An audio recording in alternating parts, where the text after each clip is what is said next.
ఒకటి నడిచింది చూడండి.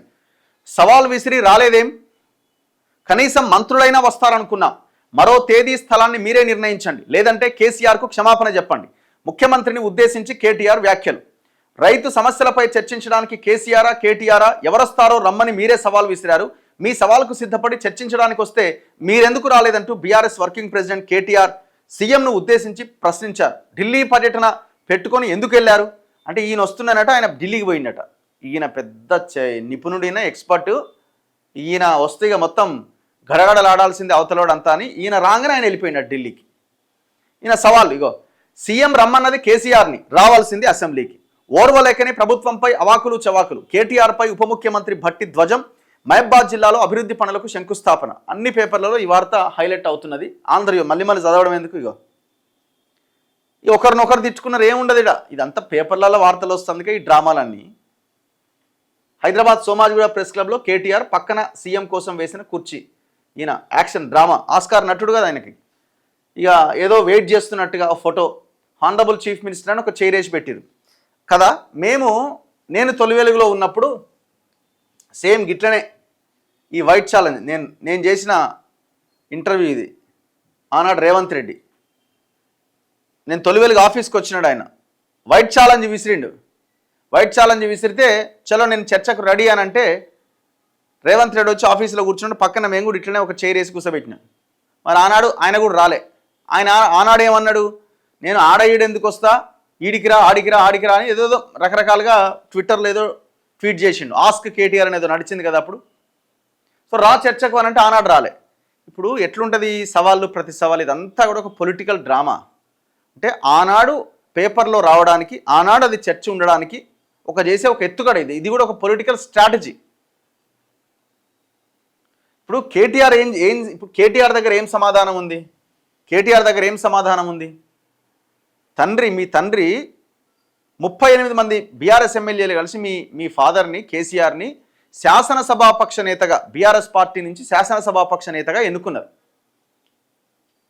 ఇప్పటి వరకు జరిగిన దాదాపు 5 సార్లు 6 సార్లు అసెంబ్లీ సమావేశం అయింది కదా, ఒక్క అసెంబ్లీ సమావేశానికి కూడా రాలే. ఒక్కరోజు ఏమొచ్చిండు, ఎందుకంటే అది కూడా రాకపోయి సంతకం పెట్టకపోతే శాసనసభ సభ్యత్వం రద్దు అవుతుంది కాబట్టి వచ్చి సంతకం పెట్టిండు, చూసిండు, అవతల పడ్డాడు. ఒక్కనాడు చర్చలో కూర్చొని మాట్లాడింది లేదు. మీ తండ్రి ఏమో అసెంబ్లీకి రాడు, అసెంబ్లీకి వచ్చి చర్చలో పాల్గొన్నాడు, నువ్వేమో ప్రెస్ క్లబ్కి రా అంటాడు. చర్చా వేదిక ప్రెస్ క్లబ్బా లేదు అసెంబ్లీనా? ప్రజలే చెప్పాలా.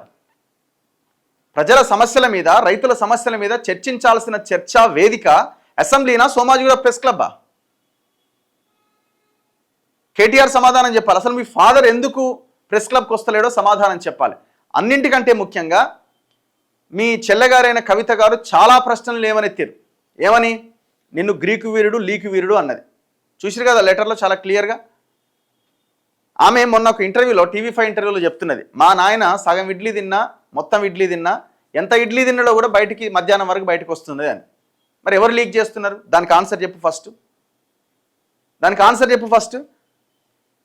కేసీఆర్ కింద ఉన్న వాళ్ళు ఫోన్ ట్యాపింగ్కు పాల్పడి ఉండవచ్చు అన్నది. కేసీఆర్ కింద ఎవరున్నారు? నువ్వే కదా వర్కింగ్ ప్రెసిడెంట్ ఆ పార్టీకి సెకండ్ బాస్ కింద నువ్వే వ్యవహారం చేస్తున్నావు కదా షాడోగా. మరి ఈ ఫోన్ ట్యాపింగ్ విషయంలో నా మనసులో ఫోన్ కూడా ట్యాప్ అయిన కవిత చెప్తున్నదంటే దానికి ఏది సమాధానం? ఆన్సర్ చెప్పండి దానికి. ఫస్ట్ మీరు మీ సిస్టర్కి సమాధానం చెప్పి యువతలోడి మీద పడండి. దానికి ఆన్సర్ ఉండదు. ఇప్పుడు నేను ఆమె అడుగుతున్న క్వశ్చన్సే ఇవన్నీ. ఫోన్లు ట్యాప్ అయినాయి, ఫామ్ హౌస్లో మొత్తం లీక్ అవుతున్నాయి, ఇడ్లీ తిన్నా తెలిసిపోతుంది, దోశ తిన్నా తెలిసిపోతుంది, సగం తిన్నా తెలిసిపోతుంది, పడేసినా తెలిసిపోతుంది. ఇవి మీ సిస్టరే మాట్లాడుతున్నారు. వీటి మీద ఎందుకు సమాధానం లేదు?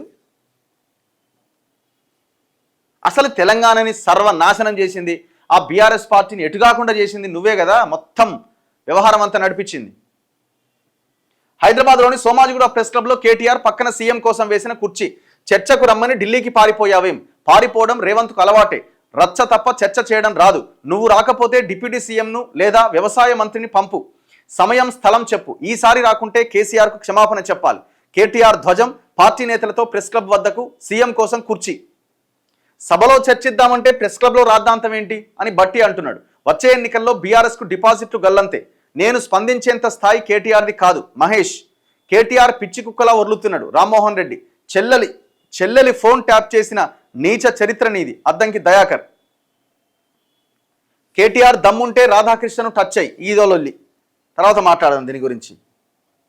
ఏది ఏబిఎన్ మీద దాడి చేసింది. ఇప్పుడు కేటీఆర్ ఇంకొకటి రైతుల సమస్యను తీసుకొస్తున్నాం. ఇవాళ తెలంగాణలో ఉన్న భూములను కొల్లగొట్టింది ఎవడు? తెలంగాణలో ఉన్న ఎస్సీ ఎస్టీ బీసీల అసైన్డ్ భూములు, వాళ్ళ చేతిలో ఉన్న ఆ ఎకరము అరెకరము ఉన్న భూమిని కొల్లగొట్టింది నువ్వు కాదా? దందా చేసింది ఎవడు? చెరువులను కబ్జా చేసింది ఎవడు? ఇవాళ హైదరాబాద్లో తెలంగాణలో నువ్వే కదా మెయిన్ కల్ప్రిట్వి. నువ్వు రైతుల గురించి ఏం చర్చిస్తావు? చలో చర్చ పెట్టు. అసైన్డ్ భూములు కబ్జా చేసిన దొంగ ఎవడు? చెరువులు కబ్జా చేసిన దొంగ ఎవడు? మాతో రా డిబేట్కి. మేము మొత్తం డీటెయిల్స్ని ముందు పెడతాం. ఇవాళ పెంచి పోషించిన రియల్ ఎస్టేట్ మాఫియా ఎవడు పెంచి పోషించిండు? కొంతమంది, కొన్ని కంపెనీలని. వాడు వంశీరామ్ బిల్డర్స్కి 27 ఎకరాలు రాసిచ్చింది నువ్వే కదా? గవర్నమెంట్ భూమిని 100 ఫీట్ల రోడ్ వేసి ఇచ్చింది నువ్వే కదా వానికి? గింత దుర్మార్గాలకి నువ్వు పాల్పడి రైతుల మీద చర్చ పెడతారట. రుణమాఫీ చేస్తా అన్నావు, ఏమైంది నీ రుణమాఫీ? నీ 10 years పీరియడ్లో 2014లో హామీ ఇచ్చినావు, 18 దాకా చేయలేదు. 18లో హామీ ఇచ్చినావు, 23 దాకా నువ్వు చేసింది ఎంత? ఎన్ని వేల కోట్లు? ఏమనంటే రైతు బంధు ఇచ్చినా అంటాడు. రైతు బంధు తప్ప నువ్వు ఇచ్చింది ఇంకేమన్నా ఉందా?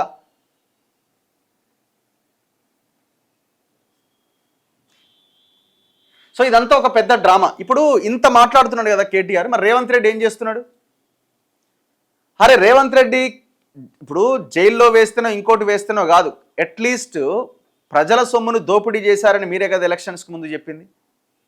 మరి ఒక్క గుంట భూమి కూడా వాళ్ళ దగ్గర నుంచి రికవరీ చేయలేకపోతున్నారు కదా మీరు. మరి మీది కూడా చేతగానితనం కిందనే కనిపిస్తున్నది కదా. అంటే ఇదంతా ఇప్పుడు మీ సవాళ్ళు, ప్రతి సవాల్ అంతా డ్రామాల కిందనే మనం భావించాలి కదా.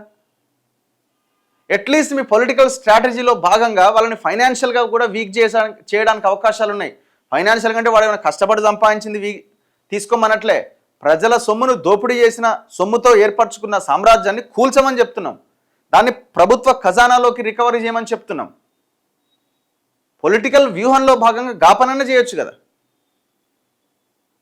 అంటే ఇది ఒక పెద్ద డ్రామా అంతే కదా, అంతకుమించి ఏముంది? వాళ్ళు దీన్ని ఆసరాగా ఇప్పుడు వీళ్ళ కేటీఆర్ది ఏంది? నేను మొన్నటిదాకా దందా చేసినోడు ఎవరినైతే పెంచి పోషించినాడో వాడు పోయి రేవంత్ రెడ్డి దగ్గర కూర్చున్నాడు. నేను ఎట్లాగో దొరికితే ఆయన కూడా దోషి అవుతాడు. కాబట్టి ఇప్పుడు ఈయన చెలరేగిపోతున్నాడు. వాడు వీడు అనుకుంటూ మాట్లాడుతున్నాడు. మరి రేవంత్ రెడ్డికే ఉండాలి కొంచెం. రేవంత్ రెడ్డికి ఏమైనా మనసుకు తగిలితే, గుండెకి తగిలితే ఆయనకే ఉండాలి. లేదు వాడు ఏమన్నా తిట్టుకొని మనకేం సంబంధం, మన వాడి దగ్గర ఉన్న మనుషులంతా వచ్చి మన దగ్గర కూర్చున్నారు కదా అని అనుకుంటే అది మీ కర్మ. ఎవడేం చేయలేడు. జనం ఏమనుకుంటున్నారు? నిన్నటి సోమాజిగూడ ప్రెస్ క్లబ్ ఇష్యూ మీద పబ్లిక్ రెస్పాన్స్ ఏంటి? ఆ రోజు కేటీఆర్కు ఈ రోజు రేవంత్ రెడ్డికి తేడా లేదట అంజయ్య గారు చెప్తున్నారు. What about Fatima college, Congress and BRS? అది అయిపోయింది. అది హైడ్రా గురించి మీరు వదిలేయండి, అదొక పెద్ద డ్రామా దందా అంతే, అంతకుమించి ఏం లేదు. నేను 100% చెప్పగలుగుతా. కేసు పెట్టినా ఇబ్బంది లేదు.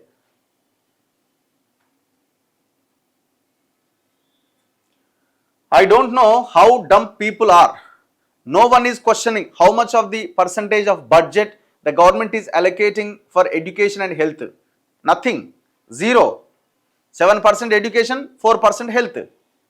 8 లక్షల కోట్లకు అప్పుల ఊబిలో ఉన్నా కూడా మా రైతులకు 2 లక్షల రుణమాఫీ చేశారు రేవంత్ రెడ్డి. మరియు వ్యవసాయ శాఖ మంత్రి తుమ్మల నాగేశ్వరరావుకి హ్యాట్స్ ఆఫ్ మరియు అభినందనలట కల్వకుంట్ల గోపాలరావు. పోయిన ఎన్నికల్లో టీఆర్ఎస్కి ఎగనెస్ట్గా కాంగ్రెస్ని సపోర్ట్ చేసి తీసుకొచ్చారు. మాతో పాటు మీరు మోసపోయారు. ఇప్పుడు నెక్స్ట్ ఎవరిని నమ్ముతున్నారు? మీరు ఎవరికి ఎందుకు సపోర్ట్ చేస్తారు? ఎవ్వరు కాంగ్రెస్కి ఓటు వేయమని చెప్పలేదు. ఎక్కడన్నా రికార్డు ఉంటే చూపించండి. ఇప్పుడు ఒక ఆల్టర్నేట్ లేనప్పుడు ప్రజలు ఒక ఆల్టర్నేట్ని క్రియేట్ చేసుకోవాల్సిన అవసరం ఉంది. పోయినసారి ఆ మిస్టేక్ జరిగింది. నెక్స్ట్ టైం అది జరగకుండా చూసుకోవాలి. ఉన్నంతలో బెస్ట్ ఎవడన్నది మనం డిసైడ్ చేసుకుని ఓటు వేయాల్సిన అవసరం అయితే ఈసారి ఉన్నది. అదర్వైజ్ తెలంగాణని ఎవడు కాపాడలేడు. బూతులు అక్కర్లే, ఎవరిని తిట్టాల్సిన అక్కర్లే.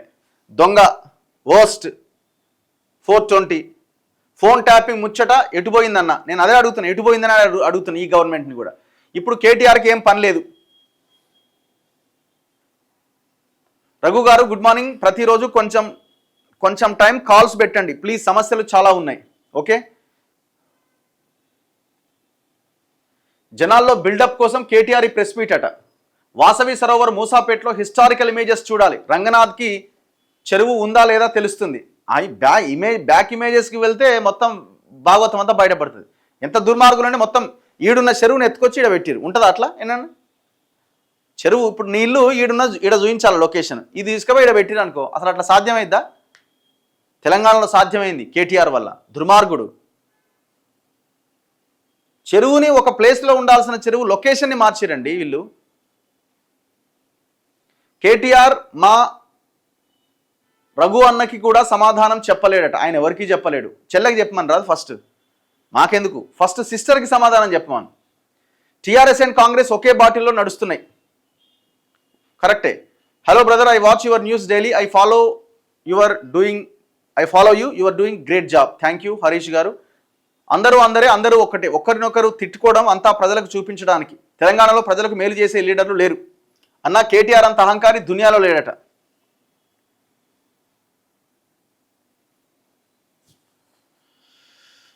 మాధవీలత గారి గురించి చెప్పండి రఘు గారు. హఠాత్తుగా మసీదుల బట్టి తిరుగుతుందట. ఏమో ఇక వాళ్ళ పొలిటికల్ స్ట్రాటజీ వాళ్ళది. రఘు గారు, where is guarantees local body elections again new schemes will be launching అట. చలో,